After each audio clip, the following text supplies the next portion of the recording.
Thank you for tuning in to this tutorial for the Black Ops Trading Room.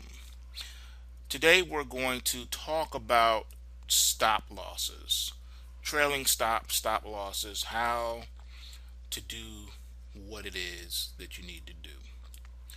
All right, each broker that you work with is going to be different. So for the sake of this video, we're using Thinkorswim by TD Ameritrade. It should be noted that there are several different types of order types. Order types can get very complex, but for the sake of this video, we're only sticking to the basics. You have the benefit of someone as myself who actually used to run a trade desk when I did my Wall Street thing, okay? So I ran the trade desk. So order types can make or break your bottom line. One of the biggest problems that traders have is execution. Order execution is paramount. You're going to need to be able to execute your strategy.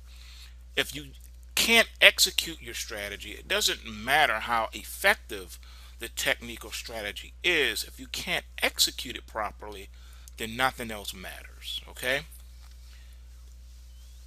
There are simple steps that you can use and that you can take to assure yourself that you're going to succeed in your trade. All right, so first of all, the first type of an order is called a market order. Understand that with market orders are executed immediately in the market. Let's take a look at what some of that looks like for the most part. All right, in this screen here, we're using ticker symbol HACK. We'll do analysis videos at another video, but just want to point out, you see how it's moving higher, just as the system told you that it would back when it was down here. Okay, so you see here the bid and the ask. Okay, here, if you're going to sell this, it's at 26, and on the buy side it's at 27.65. So that's $1.65 spread. If you were to place a market order, you could be filled anywhere within that spread. Typically, if you're going to buy it at a market, you'll be filled at this price here. If you're going to sell it at the market, you could be filled at this price here. Let's take a look at what that means. Say for instance you went ahead and you pressed the sell button to sell it at market, and you're filled short at $26 a share. Currently the market is trading here at $27.64, so you would be down automatically $1.65 right off the bat, which is the difference between the spread here. Does that make sense? So that's the way that usually works. Okay, usually on the green side is your buy side. That's pretty much the difference between the bid and the ask is the spread in the market, and you can be filled anywhere within that range when you hit a market order. It should also be noted that when you place market orders in what is called fast markets, crazy things can happen. You can get outrageous fills. If you're placing a buy order, you could be filled at the high of the day, only to see the market swing and be trading at the low of the session. If you place a sell order, you could be filled at the low of the day, only to see the market rallying to new highs. Those are fast market conditions. Likewise, in more thinly traded markets, especially in commodity markets, you can find yourself in a situation where you're not even getting a fill at all. Under fast market rules, you are not guaranteed a fill at all. It's basically trade at your own risk when you're using a market order. So market orders are best reserved for extremely liquid markets. When we're talking about stocks, we're talking, shares over, 10 million shares. That's liquidity. 5 million shares for a stock is like nothing. All right, that's considered illiquid. You want something that's, more than 10 million shares, and preferably the more shares the better. If something's trading at 40, 50 million, 100 million shares, that's a very liquid market. All right, so that's just something to keep in mind. All right, let's move on to our next example talking about limit orders. All right, excuse me. A limit order basically is saying I want to be filled at X price or better. When you're buying in the market and you place a buy limit order, typically what you're saying is if you're going to want to time it, because the way the system is going to read that limit order is going to determine how that order is executed or even rejected based on what broker you're using. So let's using our hack example. Currently, you see the market is trading at $27.64 a share. If I put a buy limit order in it, let's say I want to buy it at $26 or better, well, you can see the market is $1.64 higher than that, right? So that limit order would set there and work either as a day order or a GTC, which is a good till canceled order. You have to specify to the system what type of an order you're placing. It should be noted that on market orders, all market orders are day orders only. You cannot place a good till cancel market order.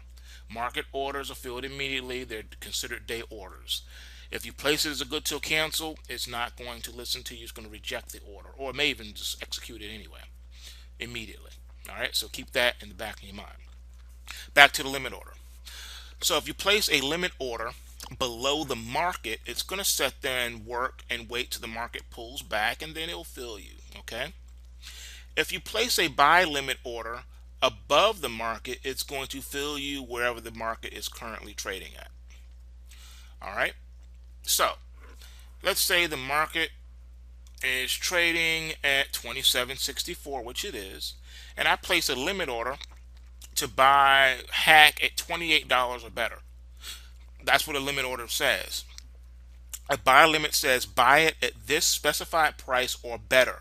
Better is always lower. So if I say buy me hack X amount of shares at $28 a share, where currently the market's trading at $27.64 a share, so what will happen? I will be filled at the $27.64 because that's better than $28, and the market is not trading at $28. Likewise, if I place a sell limit order to sell the market at $28 or better, in the same example, using the same example, that order is not going to fill. It's going to sit there until it gets to $28. Buy limit orders are supposed to be placed below the market. Sell limit orders are supposed to be placed above the market. So let's break that down further. When you're using a buy limit order, you're saying I want to buy a pullback in a particular market. So whatever the price is, I want to buy lower. On a sell limit order, you're saying I want to buy higher than where the market is. All right, or better, above my price. So you have to place it above the market. So in the same example, market's at 27.64. I need to place my sell limit at 27.65 or higher. If that, you see what I'm saying? It has to be above the market. If you place it below the market, if I was to place a sell limit right now at 27, let's say I place a sell limit at $27 right now, it would execute me immediately and fill me at 27.64 because 27.64 is better than the price I said at 27. So the way to think about limit orders is my price or better. When you're buying, it's my price or lower. When you're selling, it's my price or higher. So sell limits need to be placed above the market. Buy limits need to be placed below the market. You got that? All right. Let's move on to our stop orders. A buy stop, or a sell stop becomes a market order once your price is hit. So using our same example here, if I were to place a buy stop order right now, buy me at $26 on a stop. I'm telling the computer I want it to buy me at once the market trades up to $26. I want to get in the market. Well, it's already at 27.64. So either the computer is going to reject that order and say the market's already higher than that, please put in a price above the market, or it just may go ahead and execute me immediately. All right, and turn it into a market order. Depends on your broker, depends on the software you're using. But just like the limit order, the stop order is like a limit order in reverse. Now, in our example for buy limits, we need to buy below the market. So if the market's at $27.64, my buy limit needs to be any price below this current price, correct? A buy stop is different. A buy stop order needs to be placed above the market. So remember what we use when we're doing something above the market. Remember the sell limit is placed above the market. Well, so is the buy stop. The stop orders are like the limit orders in reverse. Okay, so if I'm going to buy hack on a stop, I want to place my stop above the market. I can place it anywhere above the market I want. I can say buy it when it hits 28, buy it when it hits 29, buy it when it hits 27.65. You get the point. A sell stop is below the market. So I can place my sell stop anywhere below 27.64. I can put it 27.63, 62. I can say 26, 25, 24, 23. If it hits this, sell it. That's what a stop does. But keep in mind, a stop order becomes a market order once the market trades and touches that price. Just like with a limit order, once the market touches that price, your limit order is going to work and try to fill you at your price or better. A stop order is not going to work like that. A stop order is going to trigger the trade and then fill it at the market.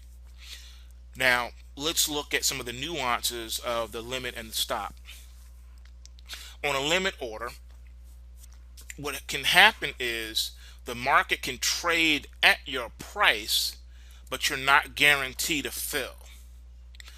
A stop order, on the other hand, once the market trades at your price, it does guarantee you a fill. How is that? Well, because a limit order does not become a market order once the market trades at your price. With a limit order, once the market trades at your price, it must fill you at your price or better. If it's a buy limit, it's your price or lower. If it's a sell limit, it's your price or higher. On the stop order, it becomes a market order, so it must fill you. All right, whatever the range is. With limits, it doesn't guarantee you a fill. Now, the reason why I changed the screens here is to show you an example of that. You probably can't quite see it here, so let's see if I can make this larger and move this around a little bit. Okay, maybe this will help you see it a little bit better. Okay, this here is your market depth. It's showing you the price ladder, and then off to the left and the right is your asks and your bids. Ask is here's how much they're asking for selling. Bid is how much they're bidding to buy it. Over to the far left is your volume around these orders and prices. As you can see right now, this is pretty liquid. You don't see too much depth in this, and that's because the market is closed. All right, at the time I'm doing this video, it's after 4 o'clock p.m. Eastern Standard Time, Thursday, September the 22nd, 2016. But it's still, for the sake of our understanding here, I just want you to see this. So for example, here on this volume at this price, 27.64, you have 49,054 orders there. I do believe the volume is in thousands, because yeah, the order's in thousands, because I'm looking at today's volume, and yeah, this is in thousands. So depending on where you are in this ladder for price and time of sales and all that will determine where you're going to be filled, if at all, at that particular price. So in other words, whoever puts their order in first is going to get filled first when their limit is hit at this price. It's a possibility that it could touch the price and not fill you. It could touch it and then pull back. If it hits 27.64 and pulls back to 27.63 and stays there for a minute, you're not going to get filled, because that's not your price, 64 or better on a sell. It has to be higher. We're talking about the sell limit right now. You understand what I'm saying? On the buy side though, If it hits 27.64, which is your buy limit, and then pulls back to 63, if it doesn't fill you at 64 because all these people were here ahead of you, then you have a higher chance of getting it filled at 63, especially depends on how long it stays there and trades there. Does that make sense? Has to clear out these orders before it can, before you get a fill. So it's like a first in, first out kind of thing. So that's why limit order is a little bit trickier, because it doesn't guarantee you a better fill, but you can pretty much get a fill at your price depending on the liquidities of markets. I have seen it where markets can jump and skip all over the place, and then your limit is just there looking lonely. Example would be if the market where, let's say, you have a buy limit at 27.64 and you placed it when the market was at 65. The market can pull back to 64, but doesn't stay there long enough to clear out all these tickets, and let's say you're the last one, you're the 49,054th order. All right, it could stay here for a minute, clear out maybe 49,000 of that, leave 54 of you hanging, and then it can jump up to 65 and keep running, and then it can run without you. That is a possibility. That is the danger, or the downside of limit orders. It doesn't guarantee you a fill, is what I'm trying to say. A stop would have. If you placed a stop at 27.64 and the market was trading at 27.60 when it happened, it could hit this right here and even blow past it, or it can say, all right, trade is at 27.60, then the next trade could be at 27.68. Your stop was at 64. It's going to fill you that 68 or whatever the range is once it gapped above that price. All right. So limits protect you from slippage in that situation. You had your sell limit in here when the market was here. All right. You had it here or here. It came here and then it kept going, or it could pull back. So if it doesn't fill you at your price or better, which is lower, then you're not in the trade when it jumps and skips. So it kind of leaves you in the dust. But on a gap, let's say you put your buy limit in as a good till canceled order right below the market, right at the close, and then tomorrow morning the market goes from here where it closed and opens up here. It's not going to fill you unless it pulls back to you. If it keeps running, you're not in the trade, so you don't experience this slippage here, which is the difference between your limit order and where the market gapped up the next day. On the other hand, if you're using a buy stop order, and let's say the market was here, you placed your buy stop here right before the close, then tomorrow we gap and open up here, the market's going to fill you wherever the opening range is for like the first 5 minutes of trading. So if the market gaps up $1 or $5, it's going to fill you up there. So, and let's say after it fills, after it gaps up $5, and then rallies $15 more throughout the day, you're going to experience all that rally. Yeah, it gapped and took you with it though. The limit order guy's down here crying because now he didn't get filled and he missed out on that opportunity. So limit orders can protect you in certain situations, but I like using stops. All right, stops don't guarantee that you're going to get filled at your price though. You can be slipped. Markets can gap up or down, but that's kind of the trade-off. Another order type is the stop limit order. A stop limit order is a stop and a limit combined. The way that is executed, let me see if I can show it to you. Okay, looking here at the bottom of your screen, Thinkorswim automatically defaults to limit orders, and you can set it to the set amount of shares for stocks, whatever you want to do.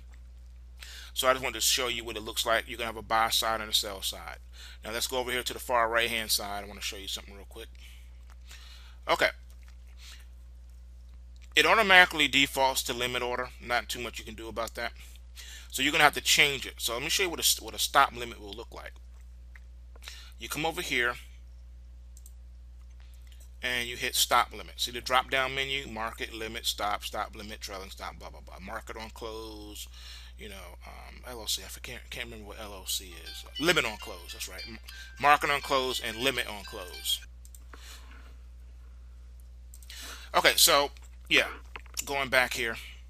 Okay, so you're gonna hit stop limit, and then it changes the screen. All right, here's how this works. See this section right here? STP is stop, and here's your limit. So in this example, the market closed at 27.64, right? So let's say we want to put ours at 27.65, and we'll give ourselves a nickel of slippage. All right, we'll say 70 here. Okay, so here's how this works. As you can see, here's our stop loss is at the bottom, and it's red. Okay, it's a sell stop, because when you buy something, the only way to offset it is to sell something, right? So here's our stop loss at $26.40. All right, here it goes. 27.65 on a stop, 27.70 limit. Here's how this order works. This order is a stop order with a limit attached to protect you in gapping situations. Okay. So tomorrow morning, all right, you see we close at 27.64 today.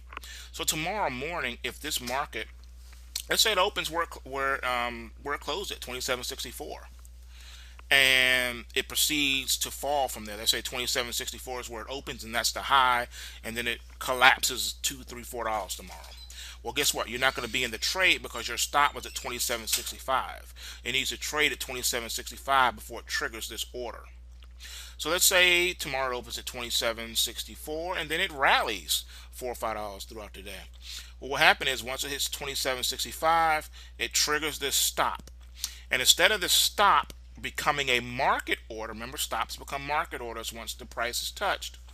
This is going to still become a market order per se, but within a limit.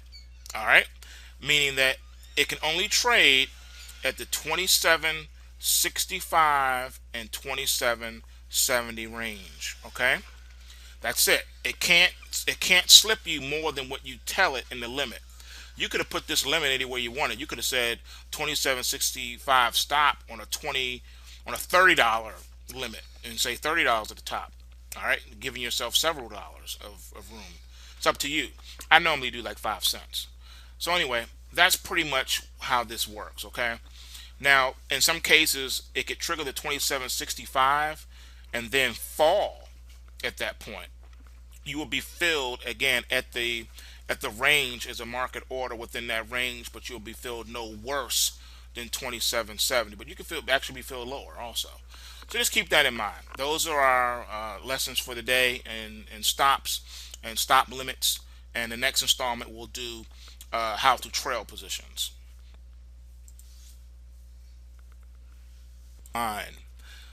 One of the biggest problems that traders have is execution. Order execution is paramount. You're going to need to be able to execute your strategy.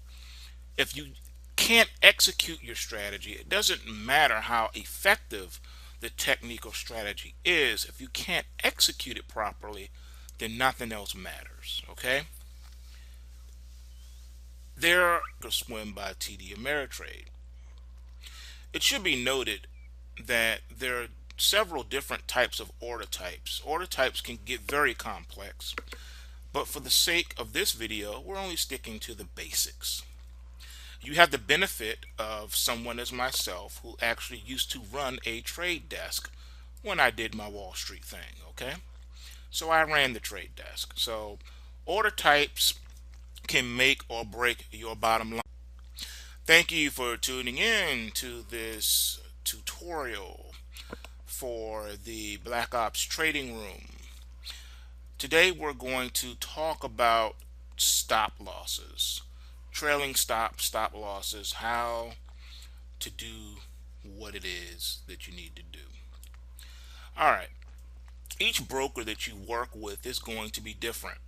So for the sake of this video, we're using simple steps that you can use and that you can take to assure yourself that you're going to succeed in your trade. All right, so first of all, the first type of an order is called a market order.